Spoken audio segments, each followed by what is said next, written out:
Shalom.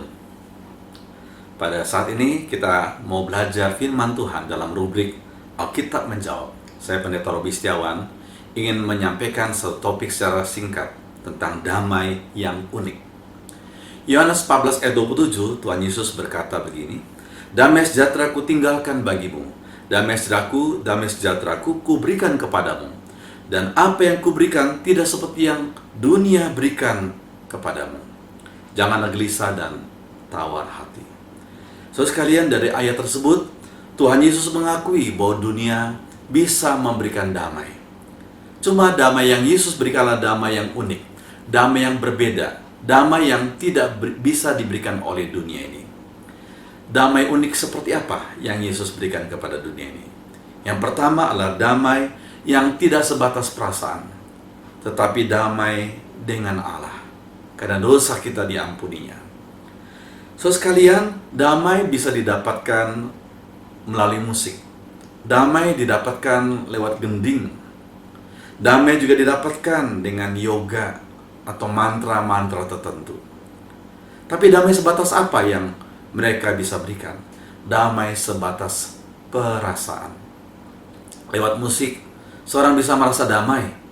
Lewat yoga, seorang bisa merasa damai. Tapi damai itu sebatas perasaan. Namun Yesus memberikan kepada kita damai yang luar biasa, yang unik. Dikatakan dalam Roma 5 ayat 1, "Sebab itu kita yang dibenarkan karena iman, kita hidup dalam damai sejahtera dengan Allah oleh karena Tuhan kita Yesus Kristus."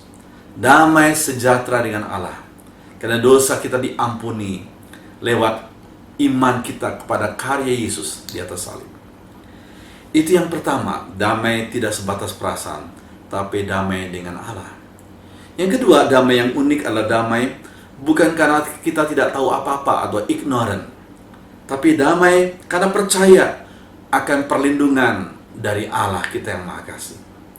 So sekalian, seorang reporter mengabadikan satu adegan, satu drama yang menjadi tragedi, yaitu pembajakan satu pesawat oleh beberapa orang yang menjadi pembajak. Setelah diadakan negosiasi, maka disepakati ibu-ibu yang membawa anak bayi mereka boleh dibebaskan. Kemudian tangga diturunkan, maka ada seorang ibu dengan menggendong seorang bayi kecilnya. Di bahunya bayi itu tertidur dengan lelap, dan ibu itu menuruni tangga. Kemudian reporter itu mengekspos bayi itu. Kemudian dia berkata, "Itulah damai Kristiani." Apakah benar itu damai Kristiani? Si bayi bisa tidur karena bayi itu tidak tahu apa-apa. Dia ignorant. Dia tidur saja di bahu mamanya. Tapi mamanya mungkin mengalami gelisah yang luar biasa. Berbeda dengan bayi yang ignorant, yang tidak tahu apa-apa itu, Daud itu mempunyai hal yang berbeda.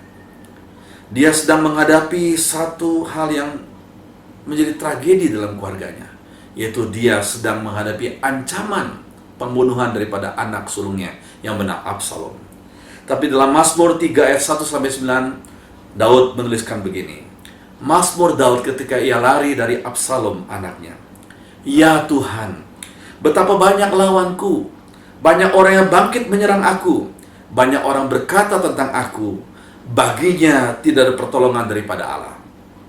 Tetapi Engkau Tuhan adalah perisai yang melindungi aku. Engkaulah kemuliaanku, dan yang mengangkat kepalaku. Dengan nyaring aku berseru kepada Tuhan, dan yang menjawab aku dari gunungnya yang kudus. Aku membaringkan diri lalu tidur. Aku bangun, sebab Tuhan menopang aku. Aku tidak takut kepada puluhan ribu orang yang siap mengepung aku. Bangkitlah Tuhan, tolonglah aku ya Allahku. Ya, Engkau telah memukul rahang semua musuhku dan mematahkan gigi orang-orang fasik. Dari Tuhan datang pertolongan, berkat-Mu atas umat-Mu." Daud itu tidak sama dengan bayi yang ignorant. Daud tahu persis akan bahaya yang sedang dihadapi. Dia adalah orang militer. Dia pernah beberapa kali ikut peperangan. Dan dia tahu persis ada puluhan ribu orang yang siap mengepung dia dan siap membunuh dia. Tapi mengapa Daud bisa tidur? Karena dia percaya pada pemeliharaan, perlindungan dari Allah. Damai bukan kita nggak tahu apa-apa, tapi damai karena kita percaya pada pemeliharaan Tuhan. Yang ketiga, damai yang unik adalah damai bukan karena kita lari dari masalah, tapi damai karena kita menghadapi masalah itu dan menang atas masalah itu. So sekalian, sebagian orang yang menyalahgunakan narkoba adalah karena mereka berusaha untuk escape from reality, berusaha lari daripada masalah, sehingga mereka coba menikmati surga di bumi selama 8 jam efek daripada obat atau narkoba itu. Setelah itu mereka kembali dan addicted, kecanduan, dan mereka terperangkap dengan satu kecanduan yang semakin lama semakin tinggi dosisnya. So sekalian, Tuhan Yesus pernah berkata begini dalam Yohanes 16 ayat 33, "Semuanya itu kukatakan kepadamu supaya kamu beroleh damai sejahtera dalam aku. Dalam dunia kamu menderita penganiayaan, tapi kuatkanlah hatimu, aku telah mengalahkan dunia." I have overcome the world. Aku telah mengalahkan dunia. So sekalian, Tuhan Yesus tetap harus pikul salib itu, tetapi akhirnya dia keluar sebagai pemenang. Damai sejahtera yang Yesus berikan bukan karena kita lari dari masalah, tapi dengan kekuatan Tuhan kita menghadapi dan mengalahkannya, keluar sebagai pemenang. Yang keempat, damai bukan karena menghalalkan segala cara, tapi karena melakukan kebenaran. Ada sebagian orang yang berusaha mendapatkan damai dengan cara, ya sudahlah, nggak mau konflik. Walaupun itu salah, tidak mau dia tegur. Yang penting damai. Yang penting damai, tidak ada konflik. So sekalian, apakah itu cara kita mendapatkan damai? Tidak. Kita harus kembali kepada kebenaran. Dengan lembut, kita menegur orang yang salah. Kita membimbing mereka dalam kasih.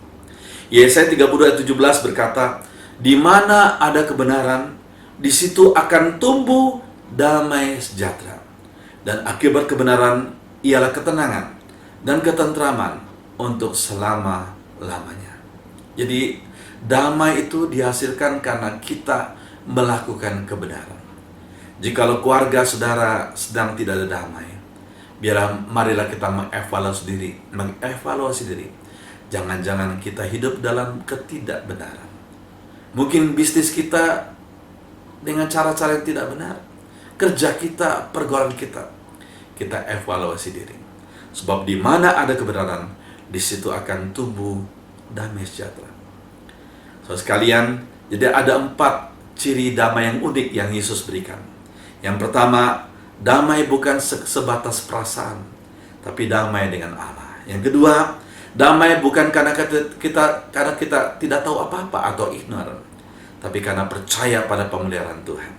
Yang ketiga, damai bukan karena kita lari dari masalah, tapi kita menghadapi dengan kekuatan Tuhan, kita menang. Dan yang terakhir, damai bukan karena kita menghalalkan segala cara, tapi karena kita melakukan kebenaran. Biar Roh Kudus memampukan kita mengalami damai yang unik dari Tuhan Yesus. Amin.